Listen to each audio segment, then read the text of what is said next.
الناس اللي جت قلنا ايه قبل الرهاب.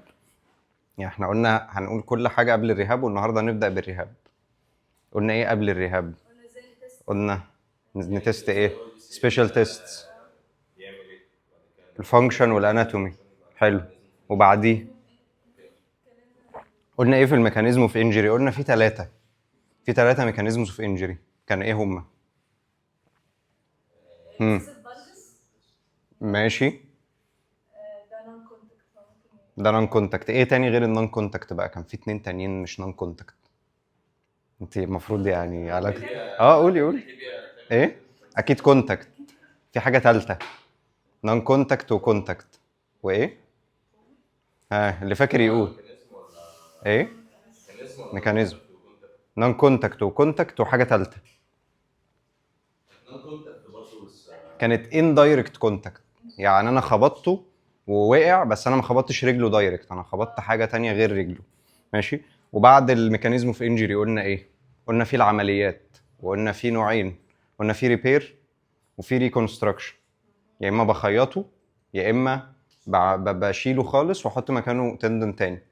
طيب قلنا ايه في الريبير؟ مين فاكر؟ ايه؟ لا، ما هو في الريبير كده كده مش بيتاخد من حته. في ريكونستراكشن قلنا بيتاخد منين؟ بس خلينا في الريبير الاول. حد فاكر اي حاجه عن الريبير؟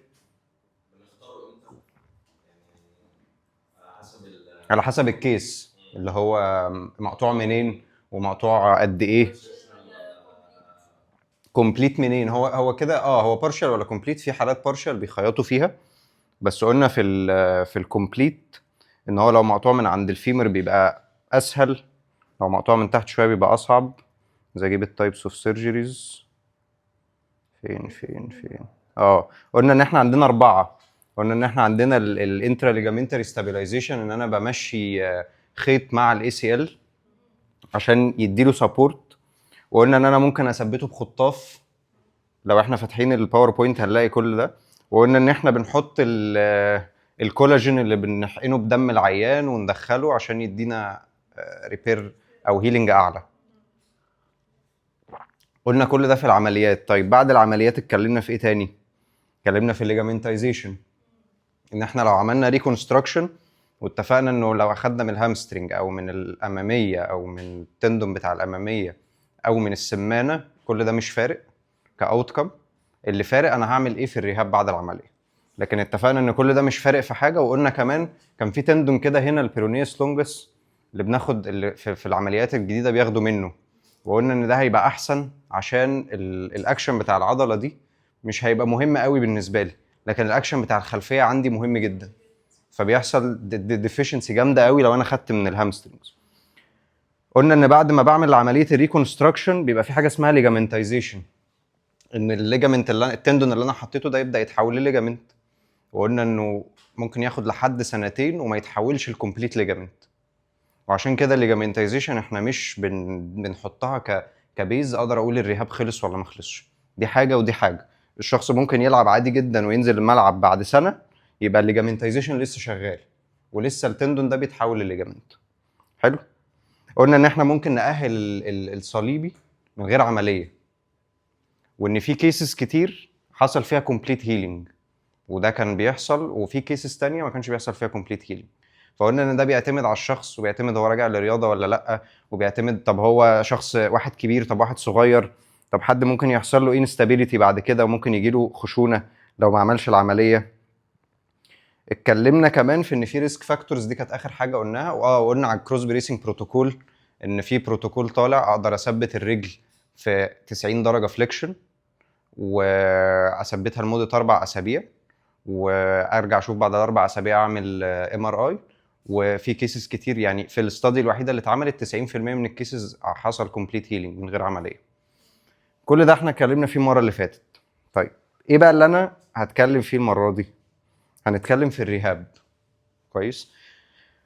الناس اللي بتنزل جيم، الناس اللي بتتمرن في الجيم عادي جدا، بيعملوا ايه يعني؟ قول لي كده يا زياد، مثلا انت نازل تتمرن بوش النهارده، هتلعب ايه؟ تلعب كام تمرينه تقريبا؟ 6 او 7 تمارين صح؟ هتشوف ايه العضلات اللي انت عايز تركز عليها وتبدا تحط لها تمارين. ولو نازل تلعب رجل هتقول والله رجل فيها اماميه وفيها خلفيه وفيها جلوتس وفيها سمانه، محتاجه امرن السبعه دول، الخمس عضلات دول ب7 تمارين. طب ليه 7؟ ليه مثلا مش 10؟ عشان هتتعب مثلا صح؟ فتيج. انا هقعد ساعتين بتمرن، مفيش بني ادم طبيعي ممكن يقعد ساعتين بيتمرن متواصل من غير ما يتعب الا لو هو متمرن على ده كويس قوي. حلو. فانا في التاهيل بتاع الصليبي ببقى عايز ان انا ارجع الشخص للحاجه اللي هو كان بيعملها بس بشكل منطقي. يعني ما اجيبش واحد اقعده في الجيم 3 ساعات الاول يروح يعمل هايدرو، وبعد ما يعمل هايدرو يطلع يعمل مانيوال ويعمل الكترو، وبعدين بعد ما يخلصهم يخش على الساعه الريهاب. هو انا اصلا كده باوفرلود التندون او المشكله اللي عنده، باوفرلود الاي سي ال اللي عنده ده، المشكله العمليه اللي هو عاملها. فانا عشان شفت كيسز كتير بيجي يقول لي انا ايه، انا طلعت من العمليه اول ما رحت التاهيل كنت بقعد 3 ساعات في التاهيل. طيب يا ابني 3 ساعات بتعمل ايه؟ بقف على رجل واحده واعمل 60 عده. طيب هو بجد هما كانوا بيعملوا كده بجد، يجيب الكوره الزرقاء دي ويقف عليها وممكن يعد مثلا لحد 200 وهو واقف على رجل واحده. طب انت يا ابني انت كده بتأهل ايه؟ ايه الحاجه في حياتك اصلا اللي بتعملها اللي تخليك تقف على كوره برجل واحده؟ يعني مفيش حاجه في حياتك تخليك تقف على كوره سنجل ليج برجل واحده وقاعد بتعمل بالانس. دي مفيش حاجه، مفيش اي حاجه في حياتك تخليك تعمل الحركه دي، مش فانكشنال خالص. فلما بتكلم في البروجرامينج اول حاجه بقول ان في كونسبت اسمه بروجريسيف اوفرلودنج. يعني انا ما بعرفش اتني وافرد رجلي بسبب العمليه، يبقى محتاج ان انا الود الرجل بالراحه واحده واحده عشان ارجع افردها تاني او اتنيها بعد العمليه. حلو. طيب تاني حاجه هتكلم فيها ان الرهاب هيبقى افكتيف قوي لما احط الريب رينج بتاعي، العدات بتاعتي من ست عدات لماكسيمم 20 عده. اكتر من 20 عده انا كده بحرق على الفاضي وبحرق وقت على الفاضي. يبقى انا لو بروجرام قلنا من الاول ان انا اول حاجه هحط 6-7 تمارين. تاني حاجه احاول ما اعديش الساعه، لان انا لو عديت الساعه هيبقى الموضوع مجهد على الشخص ده. ممكن اعدي اوصل لساعه ونص، انا بلعب في رينج ساعه ممكن ساعه ونص، بس ما اعديش ساعه ونص. ده هيبقى مجهد قوي الا لو الشخص اللي جاي لي ده واحد رياضي بقى بيلعب كروسفيت وبينزل يجري 20 كيلو الصبح وبتاع، ده ممكن ساعتها يبقى الكيس مختلفه. بس النورمال كيس على الناس كلها ان انا مش هعدي ساعه ونص، ده هيبقى كتير قوي عليه. طيب وهحط 6 تمارين وهحط ريب رينج من 6 ل 20. طب ايه الجولد ستاندرد؟ يعني ايه اللي انا اول عيان هيجي لي هدخله ده؟ 3 في 10. ماشي، 3 في 10 ده هو الجولد ستاندرد. قول لي. بص ممكن مثلا تمرين واحد جاي ما بيفردش رجله او ما بيتنيش، خلينا نتكلم ان هو ما بيتنيش، اول تمرين للتاني احنا كنا هنقوله بعد شويه ان انا قاعد كده اهو وباخد رجلي وبتنيها، تمرين بسيط قوي. انا بتني والله العيان ده حس بألم هنا هقول له ارجع، حس بلوك هنا. انا بتكلم في من اول رينج بالظبط. فانا لو هو عمل 10 في الرينج ده هيبقى قليل شويه، فممكن اطلع لحد 20 عده مش هيحصل حاجه. يعني مش هيجي له فاتيج من 20 عده فليكشن واكستنشن، لكن هيجي له فاتيج لو رحت حاطط له في الليج بريس 50 كيلو وقلت له اعمل 20 عده، ما هيحصل اوفرلود. حلو. فانا بقيم من 6 ل 20. 6 ليه بقى 6؟ لان هو ممكن في الفيز الاخيره يبقى بيعمل بلايومتريكس وبقول له اقف مكانك وجامب عالي قوي وانزل لاند. في البلايومتريكس دايما في العلم بتاع البلايومتريكس هو اخرك 6 عدات 8 عدات بالكتير، لكن ما تزودش عن 6 او 8 مش هيبقى افكتيف. لان انت لو بتنط عالي وبتنزل تلاند وبتعرف تعمل 6 عدات افكتيف جدا، يبقى دي سهله بالنسبه لك ما تعملهاش. نط على حاجه عاليه او امسك وزن ونط بيه. اوكي. فانا اعلى من 6 مش هيبقى افكتيف قوي بالنسبه لي. طيب في الاي سي ال احنا قلنا 3 في 10، قلنا ساعه ساعه ونص بالكتير. قلنا شوف الاكسرسايزز للحاجات اللي هو ما بيعرفش يعملها واعملها. هنقول ان احنا في الاي سي ال ممكن نوصل لديلي اكسرسايزنج 7 ايام في الاسبوع بتمرن، بس ده في الفيز الاولانيه. يعني فيرست فيز ممكن اقعد لحد 7 ايام انا بتمرن كل يوم. ماشي، بتمرن كل يوم ليه؟ لان انا اصلا رجلي عامله كده غالبا. الدكتور غالبا قايل لي ما تدوسش على الارض او امشي بالعكاز او ما تعملش فول ويت بيرنج، فانا بمشي بعمل كده. ماشي، رجلي متنيه مش جايبه فول اكستنشن، فانا اي حاجه هعملها كل يوم كذا مره عمرها ما هتبقى فيها فتيج جامد قوي للدرجه دي. يعني انا تمرين مهم قوي لو انا قاعد كده اشد شغل الكوادز طول ما انا قاعد 500 عده في اليوم، عمرها ما هتعمل لي فاتيج وعمرها ما تاثر لي على اي حاجه. بس ينفع اجيب جهاز الليج اكستنشن واقعد اعمل كده بوزن 20 كيلو 500 عده في اليوم؟ طبعا هيحصل لي فاتيج لان انا حاطط لود عالي قوي. يبقى انا ممكن في الاي سي ال يبقى في ديلي اكسرسايزنج. طب هو بالنسبه للعيان هل هو منطقي انه يجي لك كل يوم؟ لا. فانا غالبا بحدد مع العيان 3 ايام، بقول له يا سبت اثنين اربع حد ثلاث خميس، والثلاث ايام التانيين بديله هوم بروجرام يعمله في البيت. اقول له وانت قاعد اتني وافرد، انت قاعد هنا وانت واقف اتني وافرد، عندك بند في البيت اربطه زي ما هنشوف كمان شويه، حطه ورا ركبتك واتني وافرد. اوكي. اقول له وانت قاعد نايم على كوعك كده ورا، افرد لي رجلك واطلع وانزل. كلها تمارين خفيفه قوي مش هتعمل لي اي فاتيج عليه. طيب ايه تاني ممكن ازوده في الاي سي ال؟ ان انا اعمل سوبر سيتس. يعني ايه سوبر سيت؟ يعني خلص التمرين ده خش على التمرين ده على طول. طب ايه يعني ايه فكره الاي سي ال؟ ايه فكره السوبر سيتس؟ فكره السوبر سيتس ان هو لو واحد مثلا خلص الفيز الثالثه، هو بيجري وبيلعب بيعمل ليج بريس عادي وبيعمل سكوات وبيجامب وبيعمل كل حاجه، وخلاص بقى يجي لي اللي هو انا بس خايف انزله الملعب دلوقتي عشان هو شاطر وخلص التاهيل بتاعه بدري، بس هيفضل يأهل معايا شهر كمان احتياطي، فانا عايز اخليه يطلع من السيشن تعبان. هو بقاله معايا 8 او 6 شهور بيعمل نفس الحاجات بتاعه الرجل كل مره.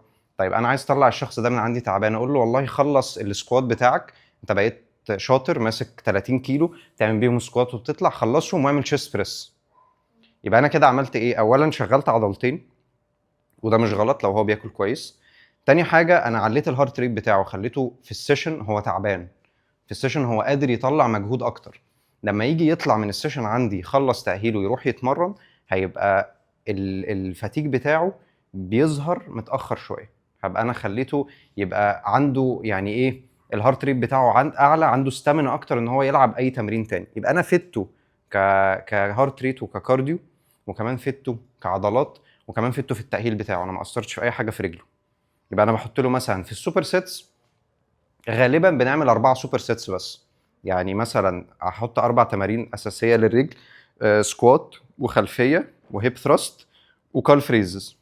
انا عندي 4 تمارين اساسيه، هحط معاهم 4 تانيين. فانا عندي سكوات ومعاها تشيست بريس، مثلا خلفيه ومعاها بايسبس كيرلز، مثلا الهيب ثراست ومعاها تشيست فلايز تفتيح مثلا وانا نايم، واخر حاجه مثلا كال فريزز ومعاها شولدر بريس. ممكن برضه ادخل السوبر سيتس في الاول في الريهاب عادي قبل ما ابدا اشتغل على ممكن في الاول، بس هي المشكله بقى هنا. هامسترينج وحاجه كوادز مثلا. ممكن طبعا قصدك في الرجل نفسها.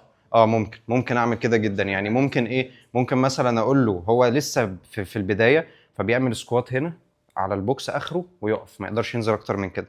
طيب هو عمل هنا 10 15 عده، عادي ممكن اقول له طب تعالى نعمل خلفيه معاها، امسك لي دمبلين وتعالى نعمل رومانيان ديد ليفت. اقف هنا اهو، انزل بالراحه ركبتي متنيه سنه واطلع تاني.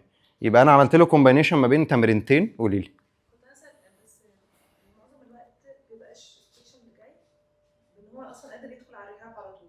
اوكي. فبيبقى مثلا في الاول الاقي ايه، عندي مشكله في التاني، وبالذات لو كان كرونيك ودي بتبقى مشكله كبيره، لو كان يعني قصدي بقاله لو عمل عمليه من زمان بالظبط دي بتبقى مشكله وما عملش بقى تاهيل ولا عمل علاج طبيعي ولا اي حاجه. فاهم قصدي. الديستراكشن بتاع هو مش هيدخله عمليه ان هو يعمل يعني ري انجري تاني، يبقى سوري ري سيرجري تاني ويفتح، فمش بيرضى يبني. في نفس الوقت ما عندوش النفس وعنده ورم عالي قوي وان هو يعمل سوبر سيتس صح مش هيقدر. فهل انا كده اخليه بقى سيت باي سيت من غير ما طبعا في نفس الوقت اعمل ايه كخليه؟ ما انا هقول لك بقى هنخش في التمارين. ما لسه كل ده بنبدا بالبيزكس عشان بعد كده نخش في التمارين يبقى الموضوع سهل. اوكي. فانا انا بعمل سيت واحده من التمرين ده، التمرين اللي بعده وبعد كده بقى انا خلاص السيت بالظبط. يعني انا مثلا عملت تشيست بريس وعملت بايسبس كيرلز، اريح دقيقه مثلا، اريح دقيقه ونص حسب الشخص اللي معايا ده بينهج ما بينهجش بتاع، او ادخله نفس الست تاني واكرر من دول كلهم البلوك كده 3 مرات. ماشي. لانسان عادي، لانسان طبيعي هيقدر يعمل 4 سوبر سيتس 5 سوبر سيتس بالكتير، اكتر من كده هتبقى متعبه بالنسبه له. فغالبا بحط 4 سوبر سيتس. وممكن زي ما احمد قال في الاول ان انا ممكن احط له تمرينه اماميه مع تمرينه خلفيه مثلا، او اكومباين حاجه مع حاجه، مفيش مشكله طول ما انا شايف الشخص اللي قدامي ده مش موجوع، مش متالم جامد، الدنيا معاه ماشيه كويس، اقدر اعمل له اي كومباينيشن انا عايزه. اوقات كمان في السوبر سيتس بدخله الاماميه حاجتين مع بعض، يعني ممكن ادخله سكوات وفي نفس الوقت ادخله ليج ريزز مثلا، عايز اتعبه شويه، عايز اخليه طالع يحس ان هو متضايق. بس انت اللي كنت بتقوليه على الحته بتاعت ان هو جاي في الاول كده كده في الفيز الاولانيه، احنا مش هنعمل سوبر سيتس بنسبه كبيره يعني احنا بنسبه كبيره في الفيز الاولانيه اصلا هو يا دوب يفرد ويتني، اصلا هتلاقيه جاي متالم ولو عامل بس ما هو لو انت جيتي قلتي له مثلا تعالى نفرد ونتني هتلاقيه اصلا موجوع، خصوصا ان معظمهم بيجي عامل منسكس ريبير معاه او شايل الغضروف، فاصلا هتلاقي الدكتور مقعده 6 اسابيع في بريس، عشان هم الجراحين حافظينها هو 6 اسابيع بعد العمليه طالما في غضروف لازم يقعد 6 اسابيع في بريس، فهيفضل معلق رجله كده، فهتلاقيه جاي اصلا ولا بيعرف يجيب اخر الثانيه ولا بيعرف يجيب اخر الفرد. فمجرد ما تبداي له بتمارين فرد خفيف قوي هتلاقيه بينهج وبيتعب، ورجله اصلا هتقارنيها بالرجل الثانيه تلاقيها بقت قد كده، وهتلاقي الموضوع صعب جدا. دي بقى هنتكلم فيها في اللي جاي. دي هنتكلم فيها دلوقتي. نيجكس بترخي الروبوت. طيب عايز بس في فيديو كده عندكم افتحوا الباوربوينت عشان انا هتكلم عن البين كده سريعا قبل ما نخش في التمارين. افتحوا الباوربوينت. هدخلكم على الجروب انا بس عايش دماغكم. هتلاقوا في سلايد مكتوب عليها بين، وهتلاقوا في فيديو يوتيوب. شوفوا الثلاثه ايه، شوفوا الثلاثه اللي هياكلهم الفلفل ده. بصوا الثلاثه اللي هياكلكم الفلفل ده كل واحد هيرياكت ازاي للفلفل اللي هياكله ده. المصري ده مش هيبقى فارق معاه خالص. ما هو ده بقى اللي هتكلم فيه في البين. ايه في البين ثريشولد. هو بس من الدقيقه 17 ل 18 ونص كده، هي دقيقه واحده.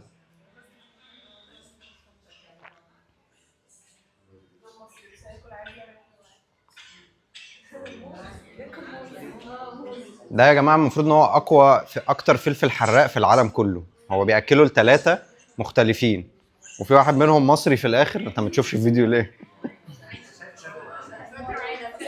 طب ما تشوفوا عندي ايه.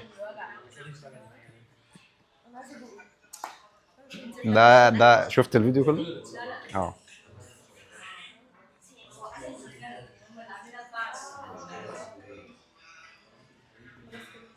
خلص.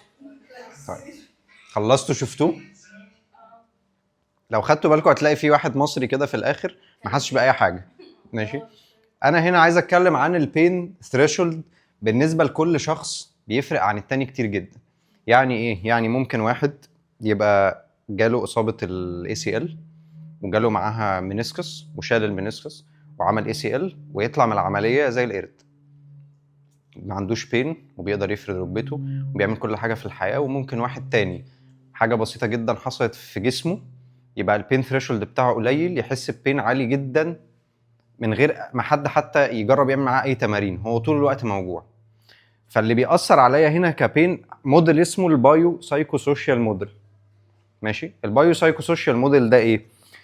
ده موديل بيتكلم معايا على 3 حاجات. بيتكلم معايا على بيولوجيكال، يعني المشكله البيولوجيكال اللي حصلت جوه، يعني الوتر اتقطع، الوتر اتمزق، عندي ارتشاح، عندي انفلاميشن، كل الحاجات دي حاجات بيولوجيكال. السايكولوجيكال اسبكت، يعني انا كشخص ايه قناعاتي، يعني انا كشخص طول عمري بيقولوا لي ما توطيش بظهرك عشان ما توطي بظهرك غلط وهيجي لك غضروف، فيوم ما جيت وطيت شلت كده البنش ده، فانا كل اللي في دماغي ان انا هتصاب. اوكي، فانا كل توطيتي كده، فاصبح ان انا بعد ما اتصبت بقى البين ثريشولد يا لهوي انا عملت حاجه غلط، يا لهوي انا المفروض ما كنتش اشيله، انا غلطان ان انا وطيت بظهري بدل ما اوطي برجلي. اوكي. واحد تاني مثلا بيروح المدرسه بيشيل شنطته على كتفه اليمين، ولاي سبب كان هو بيشيل الشنطه طول الوقت على كتفه اليمين، فممكن يبقى عامل كده شويه. الجسم بيأدبت بعد ما يقلع الشنطه، خلاص هو قلع الشنطه جسمه هيرجع للطبيعي. طيب هو راح اتصاب في كتفه وراح لدكتور العظام، فدكتور العظام قال له هو انت بتشيل الشنطه على كتفك اليمين؟ فقال له قال له هي دي اللي عملت لك الاصابه، لان انت كتفك ده عامل كده وكتفك ده مش عارف عامل كده، وده طالع فوق وده نازل تحت، فدي اللي عملت لك الاصابه. طب يا عم انا اصلا كنت بلعب هاند بول وبجري وبشوت وايدي كانت اوفر هيد وشوت فكتفي اتصاب. لا لا لا، هو بس الشنطه هي وانت شايلها كده كانت محمله عليك فايه فبوظت لك الدنيا خالص. في حد مامة يوسف، مامة جو، انت شفتيها وقعت على كتفها؟ هي وقعت على كتفها اوكي، وجات لي قالت لي انا وقعت على كتفي، فمش قادره ترفع كتفها لحد هنا، ده اخرها ما ترفعوش فوق. فقلت لها خلاص بسيطه، التهابات في كتفك بسبب ان انت وقعتي على كتفك. طيب تاني يوم هي بعد ما وقعت قبل ما تجيلي راحت لدكتور العظام، فبص عليها تجاهل بقى كل اللي هي قالته، قال لها روحي اعملي لي اشعه على الرقبه. طب احنا ليه؟ طب انا استفدت ايه؟ بعد ما عملت له اشعه على الرقبه انا كنت فاكرها رنين، طلعت اكس راي، فبص في الاكس راي ما لقاش حاجه، فقال لها غضروف. طب انت اصلا ما شفتش الرنين، يعني انت شفت الاكس راي بتديله، يعني ليه بتقول انه في مشكله في الرقبه نفسها؟ فانا قلت لها طب يا طنط، هو في تسميع في كتفك او في دراعك او في ايدك؟ لا. طب انت بتشتكي من اي حاجه في الرقبه؟ لا. طب يبقى اكيد ده التهاب. طبعا هي ما اقتنعتش بكلامي يعني، واقتنعت بكلام الدكتور، بس هو في الاخر بقى بعد ما راحت ل3 دكاتره، اخر واحد قال لها اعملي اشعه على كتفك، وفعلا طلع في التهاب في كتفها. فده كان ده كان الكونكلوجن في الاخر، هي وقعت على كتفها فطبيعي يبقى في كدمه ويبقى في التهابات. فانا هنا خرجت بره الموضوع شويه، بس عايز اكلمكم في الحته السايكولوجيكال، ان ممكن اي دكتور او اي شخص ينفلونس الشخص ده انه انت ركبتك عمرها ما هتتفرد، وياخد الكلام ده من حد ثقه.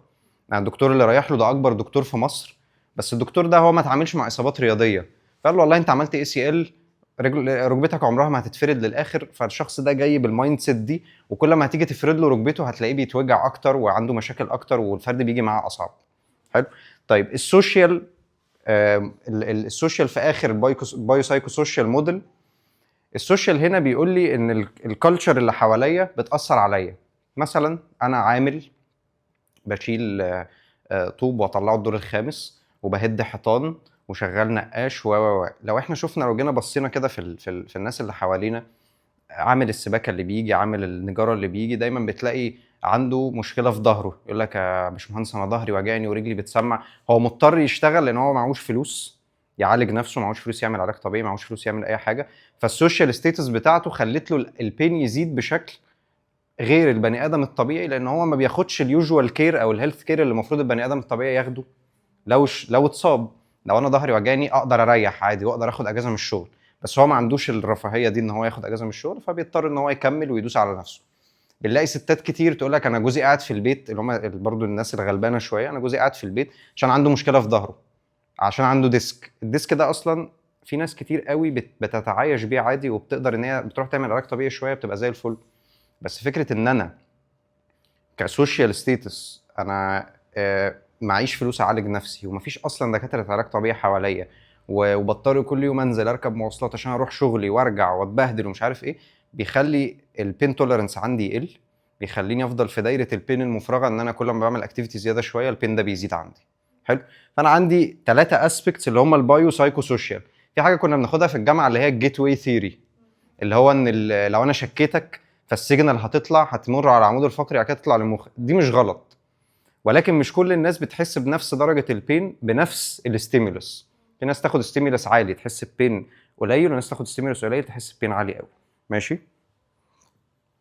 طيب ممكن اسال سؤال؟ اه هل البين ثريشولد ممكن يتغير بعد ما حد يعمل سيرجري؟ يعني مثلا حد جاله الكومبليت تيرم بتاع ACL، عمل سيرجري، عمل ريهاب اند سو اون، هل البين ثريشولد بتاعه ممكن يتغير؟ بمعنى انه اللي بعد كده تفيز اي حاجه بتوجع اكتر.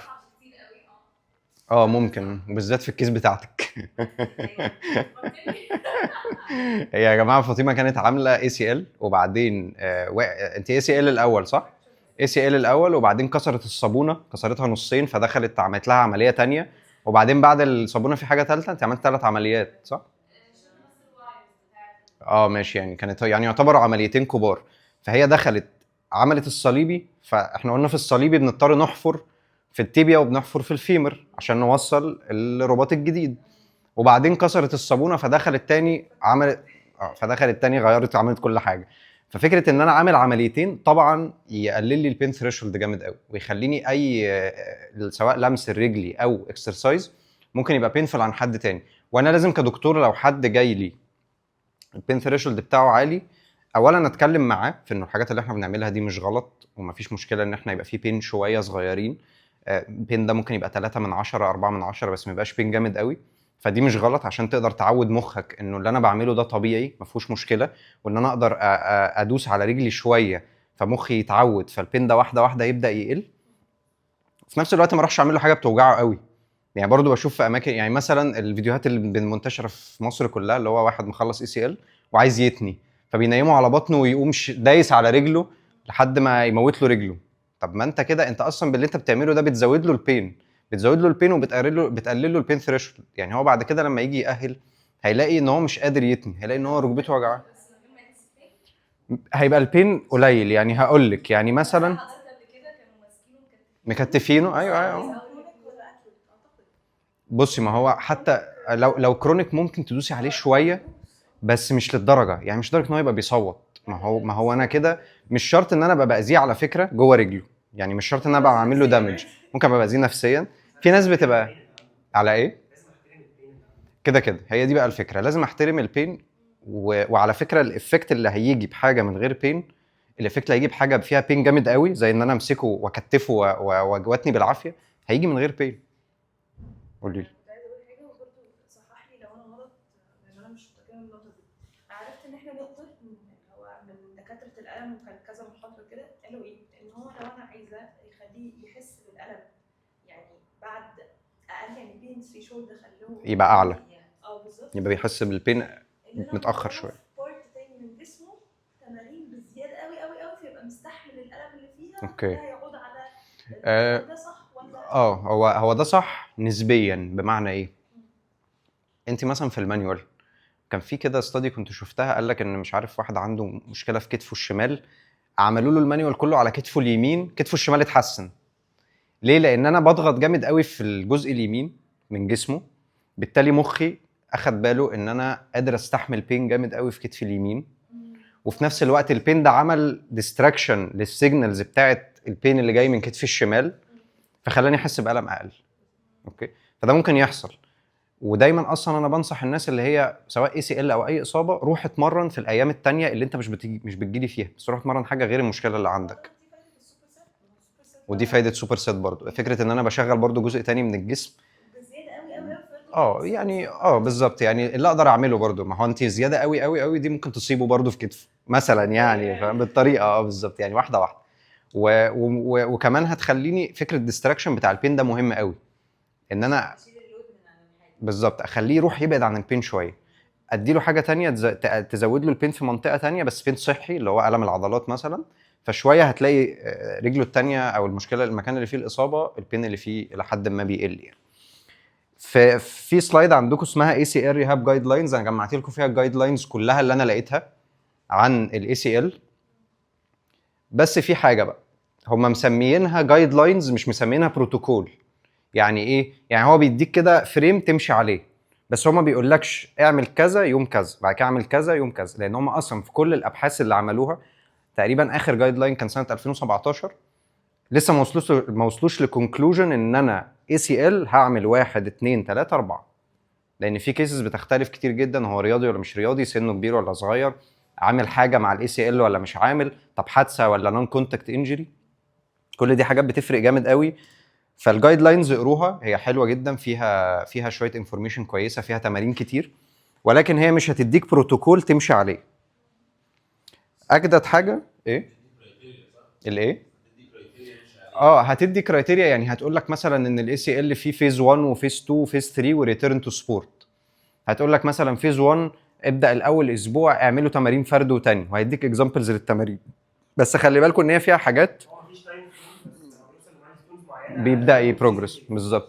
بس خلي بالكم من حاجه، ان اخر جايد لاين انا لقيته كان سنه 2017 اللي هو اول واحد بتاع الابتا، فسنه 2017 ده بعيد، يعني في احنا بقالنا اهو 6 سنين بعد 2017 ولا 8 سنين بعد 2017، في ابحاث كتيره جدا ظهرت، فممكن تلاقوا حاجات تبقى خلاص هي اوت ديتد، زي مثلا الالكتريكال ستيميوليشن. يعني في الابتا في اخر واحد ده قال لك ان انت الالكتريكال ستيميوليشن بناء على الابحاث اللي هم لقوها مهم، وبالذات في فيز 1 ان هو بيزود الماسل كونتراكشن وهكذا. في ابحاث انا قريتها بعد 2017 قالت لك ان الالكتريكال ستيميوليشن ده مش مهم، ما تحطلوش تنسور ولا تحط له اي حاجه، وبالذات ان انت لو هو فاينانشالي مش هيقدر يعمل ده، فما تضغطش عليه ان هو يتحط في تخش تدخله على جهاز التنسور الالترا ساوند مش عارف ايه تدفعه في الجلسه مثلا 300 جنيه. ما تعملش كده لو هو مش هيقدر يدفع. طب هو لو قادر وعملت له الموضوع ده مره وتحسن اعمله له، هو عمره ما هيبقى مضر. ولكن لو انت مش او عايز حاجه تايم افيشنت ما عندكش وقت، او عايز حاجه كوست افيشنت اعمله تمارين بدل ما تعمل له الكتريك ستيميوليشن. حلو مش evidence based ايه يعني. بالظبط. يعني مش حاجه. واي وبي دي انا عايز اتكلم فيها عشان لسه شايف فيديو على اليوتيوب ضايقني قوي. قال لك اي وبي لا انا ما بعترفش باي وبي. هم بص هو ليفلز اوف ايفيدنس 1 و2 و3 لحد 5. اوكي في هرم كده، الهرم ده اوله السيستماتيك ريفيو. مش كل الجايد لاينز اللي بتتكلم على الليفلز اوف ايفيدنس، الابحاث اللي في ابحاث اتعملت عشان يقولوا ليفلز اوف ايفيدنس دي 1 و 2 و 3 و 4 و 5 كويس. مش كلهم اتفقوا على حاجه واحده. بمعنى ايه؟ يعني في ناس قالت لك مثلا هنتكلم على الباتيلو فيمورال بين. الباتيلو فيمورال بين دي عليها 50 راندومايزد كنترول ترايل. يعني ايه؟ يعني جابوا ناس قعدوهم في مكان معين في جيم معين عملوا لهم تمارين معينه مع ان هم ثبتوا كل الفاكتورز الثانيه. حلو. دي ليفل اوف ايفيدنس بتاعها عالي قوي. طيب قال لك في ناس في باتيلو فيمورال بين عليه 10 راندومايز كنترول ترايل من سنه 2000 ل 2020. فده كده ليفل اوف 1 ايفيدنس. طب في ناس قالت لك لا، ليفل اوف 1 ايفيدنس ده لما يبقى عليها سيستماتيك ريفيو. يعني ايه؟ يعني في باحثين معينين جم اخدوا ال 10 راندومايز كنترول ترايل دول وجم اخدوا شويه ستاديز كمان ليفل اوف ايفيدنس بتاعها قليل وجمعوهم كلهم وعملوا لهم اناليسيس وطلعوا ريزلت معين. ساعتها يبقى ده ليفل ايفيدنس 1. فالليفل اوف ايفيدنس 1 مش متفقين عليه هو ايه. مش كل الدراسات متفقه عليه هو ايه. يعني في ناس تقول لك طب حاجه عليها 10 سيستماتيك ريفيوز، بمعنى ايه؟ ان هي كده ده فعلا النتيجه اللي مطلعينها دي هي احسن نتيجه في العالم. للاسف ما فيش حاجه مجتمعين عليها كسيستماتيك ريفيو او ككرايتيريا. يعني ايه؟ يعني اقول والله المشكله دي انا عمال ادور لها على حل. طب انا لقيت انه في سيستماتيك ريفيو اتعملت سنه 2025 على 20 بحث. ماشي. هل ده ليفل ايفيدنس 1؟ في ستاديز بتقول وفي ستاديز بتقول لا، لازم يتعمل اكتر من سيستماتيك ريفيو، لازم اشوف ابحاث اكتر من كده. اكتر من 20 بالظبط مثلا. بالظبط كده. ايوه بالظبط. انا بتكلم انا بقى ما شفتش ايه او بي او سي دي في اي حته بجد. ايمز بيعتمدوا اي وبي وسي لان هم بيمشوا على الجايد لاينز بتاعت ابتا اللي هو الامريكان فيزيكال اسوسيشن. الجايد لاينز معتمده على دي اصلا ما مش كل الجايد لاينز معتمده. يعني انت عندك في الاي سي ال مثلا في مون، في الداتش اسوسيشن، في حاجات كتير غير الابتا. يعني الابتا الامريكان هي اكتر واحده ممكن تبقى معروفه. بس مثلا الهيب جايد لاينز اللي نزلت لسه ما كانت عليها مشاكل. هيب جايد لاينز اللي نزلت دي ايوه بتاعت الالترا ساوند اللي عامله قلق دي، الجايد لاينز دي فيها مشاكل. هم في بايس عندهم في الابتا. في عندهم بايس بيطلع ان انا في ناس معينه بتعمل دراسات بشكل معين فبيطلعوا في الاخر مثلا ان الاكسرسايز بي على حسب الحاجات اللي هم بيقولوها المانيوال ثيرابي ايه واكسرسايز بي. ده مستحيل. يعني انت مستحيل يبقى حد عنده خشونه او جلوتيل تندينوباثي او اي حاجه واعمل له مانيوال بس ده يبقى ايه وبعد كده انزل للبي الاكسرسايز. يعني بناء على اي دراسه في الحياه ده مستحيل. بس هم بيختاروا الدراسات اللي على مزاجهم عشان يحطوها في الجايد لاينز. هل في حاجه كفيزيوثيرابيست كلنا مجتمعين عليها يعني في العالم كله؟ اكيد. يعني بصي انا ما شفتش بس ممكن. على اساس احنا ممكن نتبعها يعني. بصراحه انا ما شفتش. يعني انا ما شفتش بس هو ممكن. يعني وارد اكون انا ما لقيتش بس انا ما شفتش ده. يعني ما شفتش حاجه الناس كلها بتقول. انا شفت ابحاث. يعني انا شفت ابحاث الناس كلها الدكاتره كلها بيقولوا امشي ورا البحث ده سيستماتيك ريفيو مجمع كل الابحاث اللي احنا لقيناها في الحياه على المشكله دي. امشي ورا البحث. بس ما شفتش اي حد انا اثق في رايه مثلا طبعا بره مصر قال لك امشي ورا جايد لاين معين. حتى في الاي سي ال عمر ما حد بيقول امشي ورا المون جايد لاين او الابتا جايد لاين او اي حاجه. ده انا ما لقيتوش بصراحه. وكنت دايما بستغرب اللي هم هو الناس بتقعد تتكلم على ليفل اوف ايفيدنس اي وبي وسي. هي الحاجات دي فين؟ ما لقيتهاش الا في ابتا. لكن الليفل اوف ايفيدنس اللي هي 1 و2 و3 و4 و5 دي اللي المفروض بيستخدموها في اي اي بحث، انت لو دخلتي على اي بحث على باب ميد هتلاقي ان هو مكتوب ليفل اوف ايفيدنس 2، ليفل اوف ايفيدنس 3، عمرك ما هتلاقي اي وبي وسي دي. انا ما اعرفش هما بيجيبوها منين وما اعرفش ابتا بتجيبها منين، ما دورتش، بس انا ممكن ادور وبقول لكم، يعني ممكن ابعت على الجروب اشوف لو انا لقيت اي حاجه هبعتها على الجروب وهقول لكم دي مثلا جايبينها من كذا. اي وبي وسي انا كنت بتجنن من الموضوع ده بصراحه، لان انا ما بقاش فاهم هو بيجيبوا اي وبي وسي دي منين. اكتشفت ان ابتا هم اللي بيحطوا الجايد لاينز دي وجايبين اي وبي وسي دي من عندهم، يعني مش من حاجه من بره. اي وبي وسي برضه هي يعني هم اللي قايلين كده على اساس مثلا اللي هو 75% 50%. اه ما هي عشان اللي في درايه كانوا في ايمز، فعشان كده بنفس النهج. بجد والله بتوع درايه هم بتوع ايمز؟ اوكي. وراحوا فتحوا درايه، فهم نفس الكونسبت، حتى انا بلاقيهم اصلا نفس الطريقه، يعني مثلا الامتا بقت هنا مش عارف ايه، بقت هنا معرفش ايه ايوه بالظبط. بعد كده تقسموا. طيب تيجوا بقى نخش في الرهاب بقى اللي بجد. انا عندي 3 phases او 3 stages للاي سي ال ريهاب. عندي first 6 weeks والانيشال ستيج، يبقى انا اول 6 اسابيع بعد العمليه دول مهمين جدا، وبعديها الانيشال ستيج اللي هي تقريبا بتروح ل3 شهور تقريبا، ماشي. عندي بعديها الميد ستيج. الميد ستيج دي غالبا بتبدا من اول شهرين ل3 شهور لحد ما بتوصل مثلا ل4-5 شهور، وبعدين عندي الليت ستيج من بعد 5 شهور لحد ما بتوصل ل9 شهور. بس انا برضو بقول الكلام ده كده، انا مش همشيها تايم خالص في الاي سي ال ريهاب، انا همشيها كرايتيريا. حققنا كذا هنخش على الستيج اللي بعدها، حققنا كذا، مش لازم اقعد 9 شهور باهل في الصليبي، ماشي. طيب هبدا بالانيشال ستيج. هل البين اكسبتبل؟ بين اكسبتبل، ماشي. واقدر ان انا من 3 من 10 بين اقول له دوس على نفسك شويه عادي. طب ايه 3 من 10 دي؟ 10 من 10 انا مش قادر احرك رجلي، انا لو عملت كده هصوت، كويس. 5 من 10 يعني انا بحرك في الرينج بس انا متألم وممكن تلاقي تعبير وشي بتتغير، ده كبيشنت قدامك. طيب 3 من 10 هو هتلاقيه تعبير وشه مش بتتغير وبيحرك عادي، بس هتلاقيه بيقول لك في ألم، في وجع. فساعتها بسأل العيان اقول له انت 10 من 10 دي يعني انت موجوع جدا، 1 من 10 دي يعني يعتبر انه مفيش وجع، انت فين؟ لو قال لي 5 أو 6 لا ابدا اشوف انتنسيتي اقل للتمرين اللي انا بعمله ده، لكن ما خليهوش في الانيشال ستيج في 5 أو 6 بين. انزل بالبين شويه او انزل بالحاجه اللي انا بعملها دي شويه عشان يقدر ان هو البين ده ما يزيدش معاه على مدار السيشن اللي انا بعملها، فيجي تاني يوم يصحى من النوم البين ده زايد فيبدا يقول لي انت بوظتني وانت عملت لي تمارين غلط، يبقى انا مش عايزه يحس ببين جامد.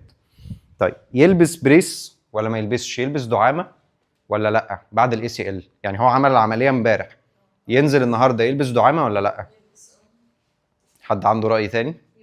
احنا بناخد اراء، حد عنده راي تاني؟ بس هو عامل ايزوليتد اي سي ار ريكونستراكشن او ريبير، هو مش عامل اي حاجه تانية معاه. حلو. حد عنده راي تاني غير ان هو يلبس؟ بص هو يلبس دي انا بشوف ان هي امان يعني، بس مش ان هو يلبس، بس خلي بالك الدعامه بتلوك، يعني انا بتكلم في دعامه بتلوك الرينج، يعني ما تخليكش تجيب فول ني اكستنشن.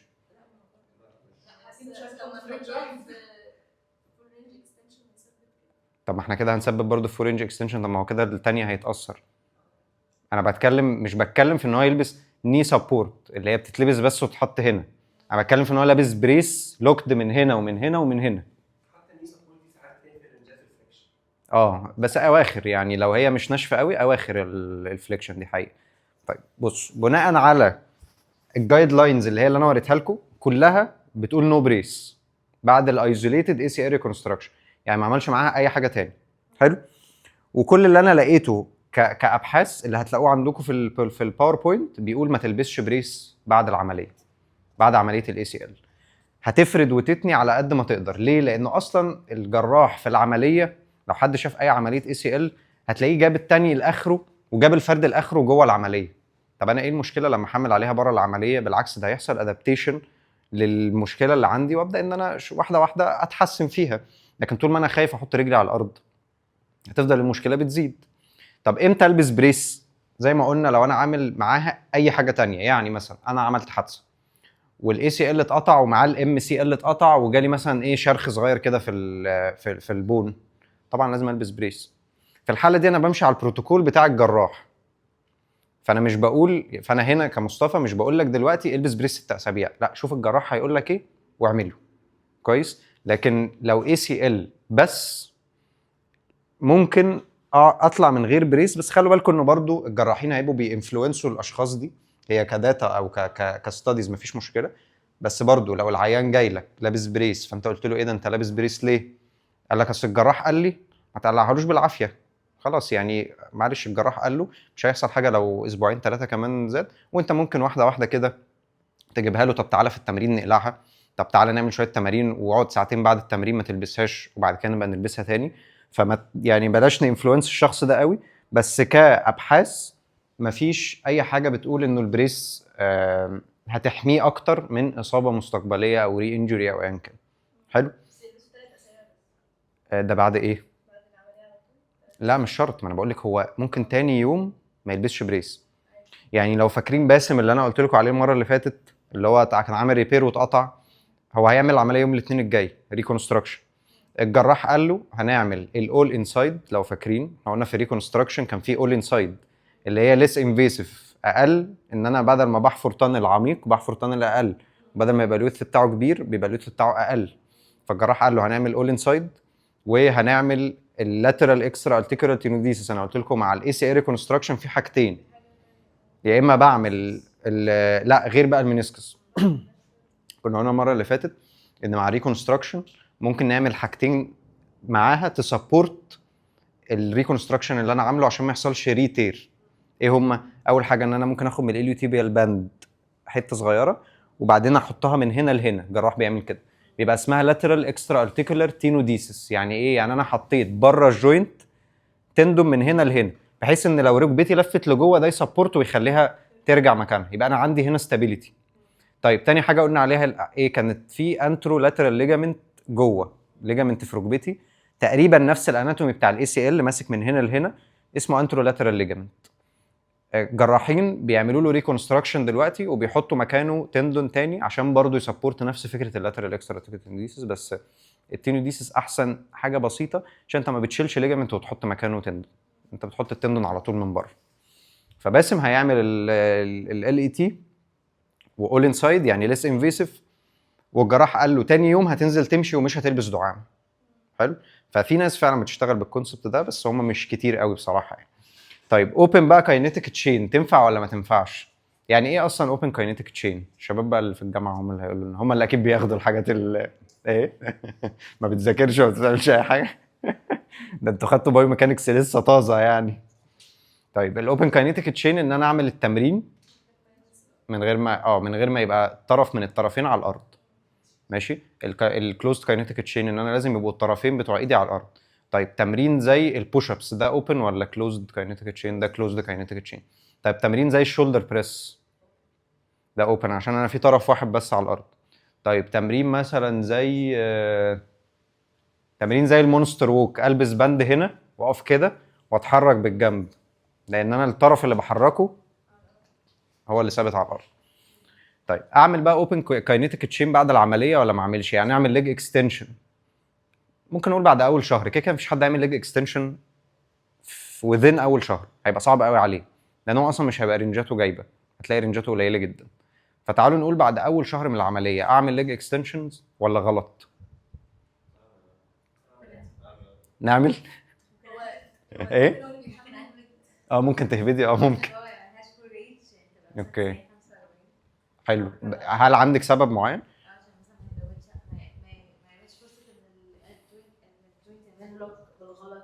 اوكي يبقى رينج قليل فما احطش، ما يبقاش في ريسك ان ممكن يحصل لي مشكله اكبر، صح؟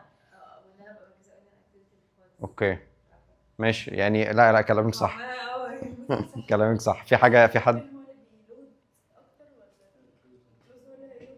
بص يبقى ما هي دي الجدليه. هم كانوا من مثلا من 10 سنين فاتوا، احنا لسه في مصر متاخرين شويه، بس احنا من 10 سنين فاتوا كانوا بيقولوا الاوبن كاينيتيك تشين ده ما تعملوش قبل تقريبا 6 اسابيع او 3 شهور، مش متذكر المده بالظبط.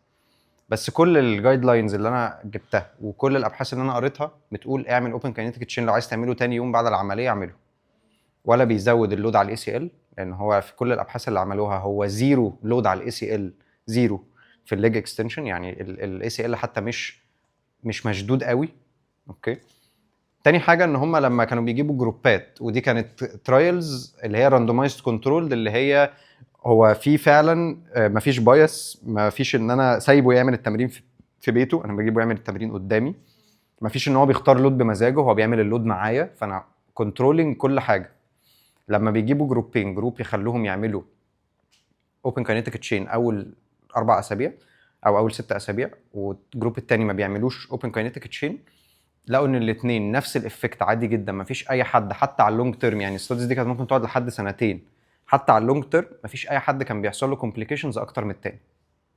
يبقى انا ممكن اعمل ليج اكستنشنز عادي جدا اول يوم لو انا عايز، طبعا انا مش هقدر، بس انا لو عايز هعمل ده عادي. في حد برضه بيقول انت ما ينفعش تعمل تمارين تخليها فيمر وتيبيا او تيبيا وفيمر مش عارف الحاجات اللي هي انا الحاجات اللي مش فاكر، انا كنت شفت الموضوع ده قبل كده، يعني قال لك تعمل التمارين اللي بتحرك التيبيا على الفيمر، بمعنى مثلا سكوات مثلا، فيمر ثابته، سوري، اللي بتحرك الفيمر على التيبيا، الفيمر بتتحرك والتيبيا ثابته، بس اعمل تمارين العكس. يعني هو بيبقى فيه حاجات كده انا عمري ما شفت لها ابحاث ولا عمري اقتنعت بيها يعني، بس انت هتبدا تشتغل عادي جدا اوبن كاينيتيك تشين من اول يوم. هم لقوا حاجه واحده زياده عند الناس اللي بتعمل اوبن كاينيتيك تشين من اول يوم، ايه هي بقى؟ ان هم الكوادريسبس سترينث بتاعهم بيبقى اعلى من الجروب الثاني، لان هو اصلا ايه الفانكشن بتاعت الكوادريسبس؟ بس ان هي تعمل اوبن كاينيتيك تشين موفمنت، هو ما في يعني ده الفانكشن الاساسي بتاعها اصلا. فانا قعدته 6 اسابيع وهو قادر يعملها ما بيعملهاش، فاكيد الجروب الثاني على مدار 2 سنين او على مدار سنه هيبقى التحسن بتاعه احسن من الجروب ده. طيب فانا الاوبن كاينيتيك تشين اقدر استخدمها عادي. اهم حاجه بس في حاجه عندكم في السلايدز كده، اهم حاجه ان انا بعد ما اطمن ان الدنيا كلها تمام ابقى بكنترول السويلنج، ما تبقاش هو وهو بيتمرن معايا رجله بتورم وافضل سايبه رجله بتورم او افضل ازود عليه التمارين. لو رجله بتورم، في حاجه مهمه، ان انا لو رجله بتورم فجاه على مدار اليوم وفي التمرين لما اللود بيزيد، لو ده بيتكرر كتير لازم يرجع للجراح، لان هو ممكن يبقى عنده انفكشن، خصوصا لو بيسخن في بيته، يعني يقول لك انا ساعات كده حرارتي بتعلى، وخصوصا لو البين عنده شديد والسويلنج ده ما بيقلش، لازم يرجع للجراح، لان هو ممكن يبقى عنده انفكشن، وممكن الانفكشن ده لو انا فضلت اكمل عليه يعمل لي مشكله اكتر ويبدا ياكل في العظم. يعني التمرين كده بيزود. طبعا انا اصلا في الحاله دي ما ينفعش امرنه، هو لازم يروح للجراح، والجراح بيعمل له حاجه اسمها مزرعه، بياخد عينه، بيشوف العينه اللي خدها من ركبته دي هي انفكشن ولا لا، بعد ما يشوف بيقول يعمل حاجتين، الاول يديله مضاد حيوي، يقول له امشي على المضاد الحيوي ده فتره، طب جاب نتيجه وركبتك بدات الدنيا تتحسن ومفيش سخونه وبتاع، خلاص احنا مش محتاجين نعمل عمليه. طب ده ما جابش نتيجه، خش العمليه، بيشيل الانفكشن، وفي ساعات بيشيلوا جزء من العظم لو الانفكشن ده اكل في العظم، فطبعا البين بيبقى ازيد بعد العمليه وبتبقى قصه حزينه يعني، بس عموما بيخش يشيله وبيطلع يكمل التاهيل عادي جدا. بس لو انا لقيت اي ريد فلاج لازم اقول له ارجع للجراح، ما اهبطش من دماغي. من ناحيه الورم بس لو لقيت بقى ان الضغط اللي بتحصل مش كتير بيرخم، يعني الطول بتاعه زاد. بس عرفت منين يعني ايه الاوبجكتيف؟ لحم تست اوكي فجاب بيجيب معايا كتير، فانت انا هو مش قاطع مش مقطوع، انا عارفه الديزاين بتاعت المقطوع ماشي، ان هو يبقى باين قوي، اوكي، بس لما باجي اعمل هو في رينج كبير ازيد من الرجل الثانيه صح؟ ازيد من الرجل التانية وازيد من النورمال، يعني انت بتبقى عارف ان النورمال بيبقى تبقى حاسه بيه، صح، والام ار اي بتبقى مطلعه لك ان هو مش مقطوع، فانت كده قريت، فانت كده هو مش فول تير، هو كده بزياده، هو كده مرخي شويه صح؟ الترخيه بقى دي بالنسبه لي هتبقى عامل مشكله في ان هو اولا هو بتحط ريسك ان هو يتقطع تاني، هي دي حقيقه، بس على حسب الحاجه اللي هيعملها، هي دي بقى حسب كيس العيان اللي معاكي. بمعنى ايه؟ جاي لك واحد مثلا عنده من 40 ل 50 سنه، عمره في حياته ما نط، عمره في حياته اصلا ما نزل الجيم، الاس ال بس اتقطع عشان هو عربيه خبطته مثلا، ماشي، فانت اصلا محتاجاه يرجع يعمل ايه؟ النورمال فانكشن، يتمشى، يلعب، ينزل الجيم، حاجه بسيطه قوي. هتقولي له ارجع اعمل عمليه؟ لا طبعا، بس خليني سبيسيفيك هقول لك على الحاله اللي كانت معايا، الحاله اللي كانت معايا كانت ولد كان بيلعب باسكت، ماشي، فهو عايز يرجع، حلو، بس برضو مش اثليت تيم اول وكده، فهو لو لا الدنيا يعني مش ألذ حاجه هيبطل هيبطل عادي، يعني هو متصالح مع دي. برضو مش هحط يعني قراري كان كريتيكال جدا ان انا اقول هعمل ايه، في نفس الوقت تكمل او ما تكملش. طب هو كان في انهي ستيج؟ يعني هو دلوقتي يعني كان جايب رينج فليكشن واكستنشن كامل؟ ده كان جايب وصل لستيج رقم، مش لو على قد ما افتكر كان قد ايه من العمليه؟ كتايم. يعني هو عامل العمليه من امتى؟ ماشي قولي. بيجيب فول اكستنشن، كان بيقدر الكوردينيشن بتاعه كان كامل كويس. سويلنج قل لغايه 2 اوت اوف 10 ماشي. أو 1 اوت اوف 10. ليج بريس وليج اكستنشن بيعملهم عادي سنجل ليج كسترينث، يعني رجليه قويه؟ لا مش سنجل ليج. ما اقدرش اقول لك ان حتى فرجليه سنجل ليج ده كان لسه في الاول قوي، كان لسه بنحط اوزان. اوكي، فرجليه مش قويه قوي يعني، صح؟ طيب بصي، في الكيس دي لازم تقوي له رجله الاول. اللي انت اي تمارين هتعمليه معاه عمرها ما هتبقى غلط، يعني عمرها ما هتزود له مشكله. حلو. فانت هتعملي له هتقولي مثلا والله انا من النهارده همشي شهرين كمان قدام، هعمل تمارين اكتيف سترينثينج، يعني مش هقعد اعمل باتيلر موبيلايزيشن على السرير ولا هقعد احط له الكترو. انا هعمل اكتيفيشن وسترينثينج، وهزود له، اعمل له بروجريسيف اوفرلود، وازود له كل شويه الوزن. حلو. طيب جيتي مثلا بعد شهرين لقيت الدنيا بقت احسن، هو بيقول لك انه البين اقل وسويلنج اقل وحاسس ان ركبته ماسكه اكتر ومش بتسيب منه، وانت جيتي عملتي له التست لقيتيه بقى كويس، خلاص يبقى هو جسمه ادابتد والدنيا بقت كويسه. هتبداي تدخليه في البلايومتريكس فيز بعد ما يخلص السترينث، اللي هو ينط ويجري ومش عارف ايه، لقيت الدنيا ستيبل وكل حاجه تمام، مفيش اي مشكله. عادي، لان احنا اصلا اتكلمنا المره اللي فاتت انه رينج اللاكسيتي، يعني احنا كنا قلنا ان اكتر من 3 مللي ترانسليشن في التيبيا لقدام قطع كامل. طبعا 3 مللي دي مستحيل تحديها بايدك، كان في جهاز قلنا، لا مش MRI، هو في جهاز بيتحط كده بتشديه، اوكي، يعني هو بيتثبت في الرجل، بتشديه لفوق بيزق لك التيبيا لفوق، وبيبقى فيه بتاع كده مؤشر كده بيقول لك ده الزياده دي الترانزليشن اللي حصل ده قد ايه. طبعا ده مش عندنا في مصر يعني. فانت اللي بقدر اعمله في مصر، خليني برضه اقول لك وقول لي صح ولا لا. الايه؟ MRI اقدر اشوفها مقطوعه من الاكزيال. تقدري تشوفيها قطع كامل ولا لا؟ طبعا. بس انت بتتكلمي في حاله ان هو مش قطع. انت قصدك على اللاكسيتي. انا قصدي على اللاكسيتي.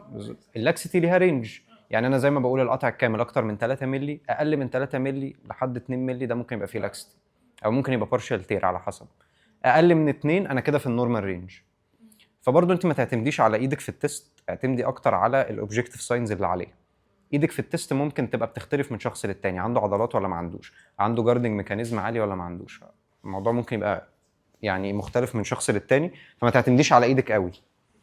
فلازم نكنترول البين ونكنترول السويلنج. طيب هاجي بقى للاكسرسايز بريسكريبشن. انا بقى دلوقتي عايز ابدا اعمل معاه اكسرسايزز، ممكن بقى نوسع كده الدنيا ونجيب ماتس